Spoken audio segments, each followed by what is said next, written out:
بسم اللہ الرحمن الرحیم۔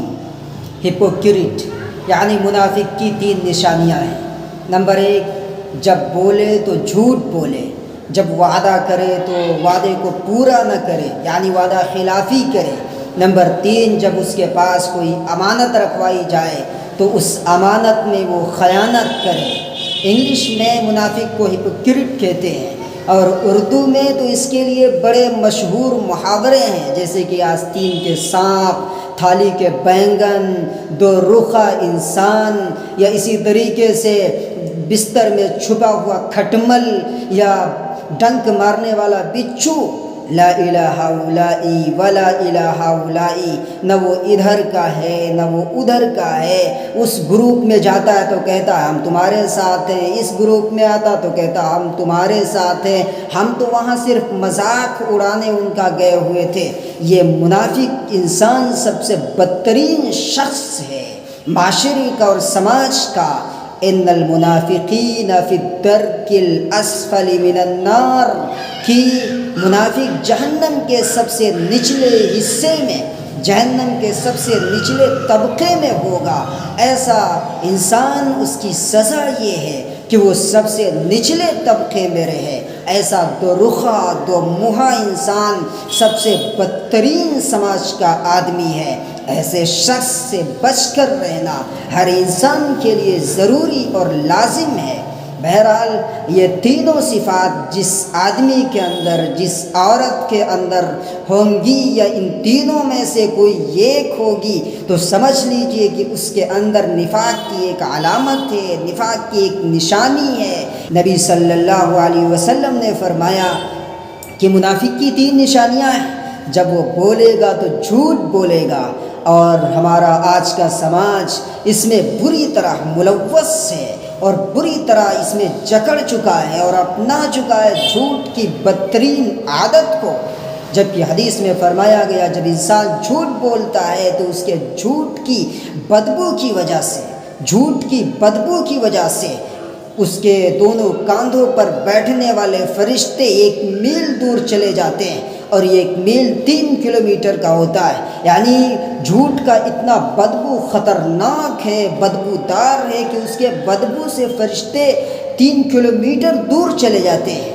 صفوان بن سلیم رضی اللہ تعالیٰ عنہ کی حدیث سے کہ پیارے نبی صلی اللہ علیہ وسلم سے پوچھا گیا کہ کیا مومن بزدل ہو سکتا ہے؟ نبی نے فرمایا ہاں، مومن بزدل ہو سکتا ہے۔ پھر پوچھا گیا کیا مومن بخیل ہو سکتا ہے؟ تو نبی نے فرمایا کہ ہاں، مومن بخیل ہو سکتا ہے۔ پھر پوچھا گیا کیا مومن جھوٹا ہو سکتا ہے؟ تو اس پر نبی صلی اللہ علیہ وسلم نے فرمایا، آخری نبی نے فرمایا کہ نہیں، مومن جھوٹا نہیں ہو سکتا۔ اور یہ کہا جاتا ہے کہ الصدق ینجی والکذب یہلک، کہ سچائی نجات دیتی ہے اور جھوٹ ہلاک کر دیتا ہے۔ قرآن میں جگہ جگہ اللہ تعالیٰ نے فرمایا سیروا فی الارض فانظروا کیف کان عاقبۃ المکذبین، کہ زمین میں ٹہلو، دیکھو، غور کرو، دیکھو جھٹلانے والوں کا انجام کیسا ہوا۔ یہ بدترین شخص ہے جو جھوٹ بولتا ہے، ذرا ذرا سی بات میں قسمیں کھا لیتا ہے، اور جھوٹ بول کر دوسروں کی چیز خود ہڑپ لیتا ہے، کھا لیتا ہے، لے لیتا ہے۔ ایسا انسان معاشرے کا بدترین انسان ہے۔ ایسے شخص سے بچ کر رہنا چاہیے۔ اور دوسری جو صفت بتائی گئی نفاق کی، وہ یہ ہے کہ وعدہ پورا نہ کرنا۔ یہ بھی، اس کے اندر بھی ہمارا معاشرہ بری طرح ملوث ہو چکا ہے، پھنس چکا ہے۔ ذرا ذرا سے بات میں وعدہ کرتا ہے اور پھر اس کے خلاف کرتا ہے۔ لگتا ہے کہ ناک کے اوپر مکھی بیٹھی ہوئی تھی اور اسے ہٹا دیا اور وہ چلی گئی، اس میں ذرا حرج بھی محسوس نہیں کرتا۔ نبی صلی اللہ علیہ وسلم نے فرمایا کہ لا دین لمن لا عہد له، جس کو وعدے کا اور عہد کا کوئی پاس و لحاظ نہیں تو سمجھ لیجئے اس کا کوئی دین نہیں۔ نبی صلی اللہ علیہ وسلم سے ایک یہودی نے معاملہ کیا اور اس نے یہ وعدہ کیا کہ ہم گھر جا کر پیسہ لا کر آپ کو دے دیں گے، لیکن 3 دن گزر گیا، وہ نہیں آیا۔ نبی صلی اللہ علیہ وسلم وہیں کھڑے رہے اور وہیں پر آپ نے قیام کیا، وہیں پر سوئے اور وہیں لیٹرنگ کی، وہیں باتھ روم کیا، لیکن نبی صلی اللہ علیہ وسلم اس جگہ سے کہیں نہیں گئے۔ چوتھے دن وہ یہودی آتا ہے اور کہتا ہے کہ لیجئے پیسہ، ہم بھول گئے تھے کہ ہم نے آپ سے وعدہ کیا ہے۔ نبی صلی اللہ علیہ وسلم کے وعدے کا پاس و لحاظ دیکھیے کہ 3 دن تک ایک جگہ پر رہتے ہیں۔ اور تیسری جو نشانی نفاق کی بتائی گئی وہ امانت میں خیانت کرنا۔ یہ بھی، اس چیز میں بھی ہمارا معاشرہ اور ہم بری طرح پھنس چکے ہیں اور بری طرح اس میں ملوث ہیں، اور ذرا سی بات پر امانت رکھتے ہیں اور رکھنے کے بعد اس میں خیانت کر ڈالتے ہیں۔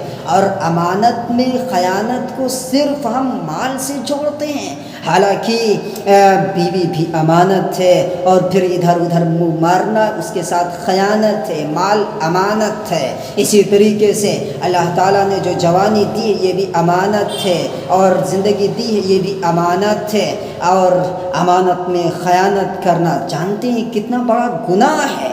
نبی صلی اللہ علیہ وسلم نے فرمایا کہ لا ایمان لمن لا امانت لہ، کہ اس کا کوئی ایمان ہی نہیں ہے جس کو امانت کا پاس و لحاظ نہیں۔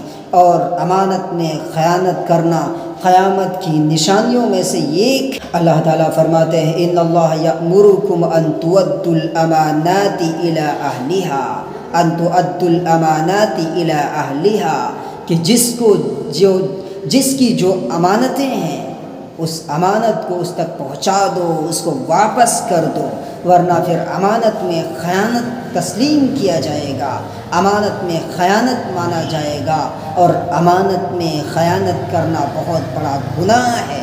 یہ منافقت کی نشانی ہے، اس سے بچنا چاہیے۔